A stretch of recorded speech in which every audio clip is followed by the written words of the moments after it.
Time for rock news on 101.1 WJRR, Orlando's rock station. Let's check in with Lynch and Taco and see which rockers are making the headlines for all the right and wrong reasons. 101.1 WJRR. Rock news brought to you by our Tuesday ticket takeover happening at 101.1 WJRR on both Facebook and Instagram. You have until midnight to get by there, Taco. You can win Five Finger Death Punch tickets, and we will pick multiple winners. It's at 101.1 WJRR. February 3rd, 1959. Now known as the day the music died, when three up-and-coming rock musicians, American rockers, were killed in a plane crash. That, of course, being Buddy Holly, J.P. Richardson, known as the Big Bopper, and Ritchie Valens. Oh, man, I remember that Ritchie Valens movie. Watched it many times. Yeah, Buddy Holly decided against traveling any further on the tour bus and decided to charter a plane to the next location. J.P. Richardson was so ill, asked Waylon Jennings, a fellow band member, for his seat on the plane, which Waylon gave up. And, you do the whole hindsight on that.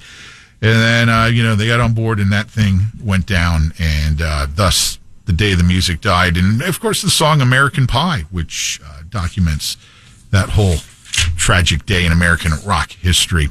On the brighter side of things, congratulations, Yungblud. Yungblud did win Best Rock Performance Grammy for the cover of Black Sabbath's Changes last July at the Back to the Beginning show when he fronted that band that sang that, and it literally made the hair on your arm stand up. I meant to ask you that yesterday, who won rock. Cool. So he was recognized for that, for Best Rock Performance. Also, congratulations in order to Megadeth. Their final album, their 17th studio album, lands at number one, making it their first number one record on the Billboard 200. That's cool. Good job, Dave and the gang. It is. That's awesome. It sold 73,000 physical units, which that you're talking vinyl or CD, which these days, that's a fantastic number, as most folks are, doing digital downloads and streaming. So phenomenal accomplishment by Megadeth as they head out on their farewell tour, which is going to go on a long time.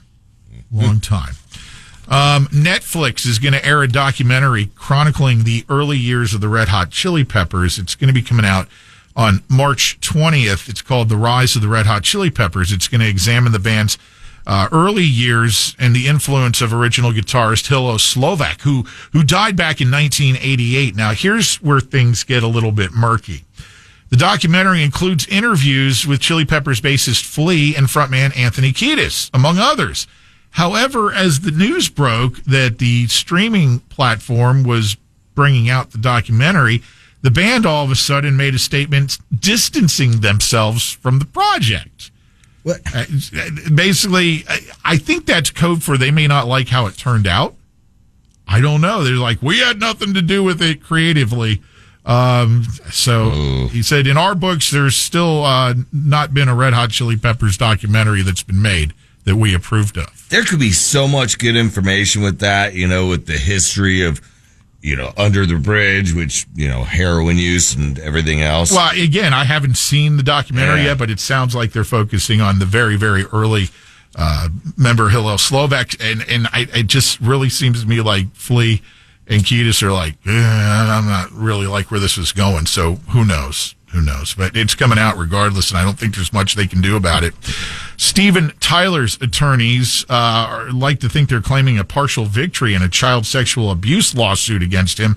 Last week, the Los Angeles County Judge Patricia Young dismissed claims of alleged abuse by the Aerosmith frontman in Oregon, Washington, and Massachusetts, citing laws about the age of consent and statute of limitations. However, despite that partial win, charges filed by a woman named Julia Holcomb, who we've talked about before, those charges in California are still going to be able to move forward in the potential trial. She took legal action after California passed 2019's Child Victims Act, giving survivors a 3-year window to make older claims. Holcomb has accused the then 25-year-old singer of abuse that started in the early 70s when she was a sophomore in high school. I don't think this will ever see the inside of a courtroom.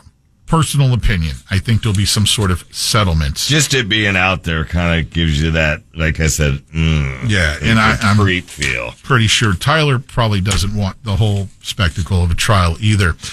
Some sad news. Police in Cornwall, England, believe they found a body in the ocean off the small coastal town that is Alexander Key, the longtime boyfriend of Mick Jagger's granddaughter. We told you this, Sissy Jackson, and father to her 2 children. Sissy's mother is Jade Jagger's second oldest child and daughter, born in 1971 to his first wife, Bianca. So that kind of sucks.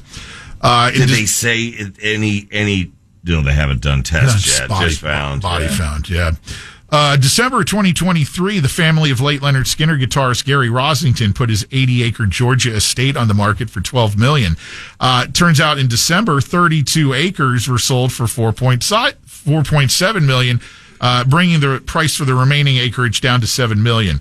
That's going to get you the 7,500 square foot main house with 5 bedrooms plus a separate guest house with 4 bedrooms, 2 barns, and 2 docks on the property. So if you're still interested in picking up part of the late Gary Rosington's property in Georgia, it's still available. You imagine mowing that? No thanks. Iron Maiden's Trooper Beer has teamed up with Lagoon. Is this a soccer team? I think so. For the Trooper West Coast IPA. The brew will go on sale in early June, so another Iron Maiden beer going to be available. And last but certainly not least... Hey, Iron Maiden beer. Remember, we each had one of those. Have you ever drank it? I have. I have actually a couple of sealed bottles at home right now. I have a sealed bottle still, but so you drank it with thumbs? It's good. Yeah, it's good. Okay. It's good.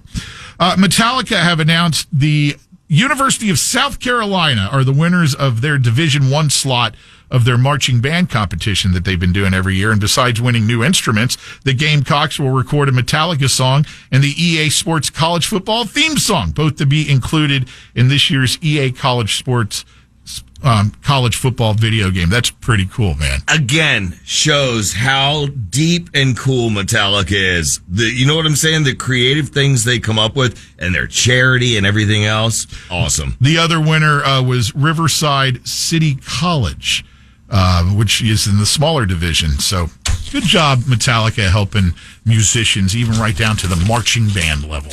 Pretty cool. And that is some of your rock news for this week. Yo, are you a piñata? Because I'd have to be blindfolded to hit 1011 WJRR.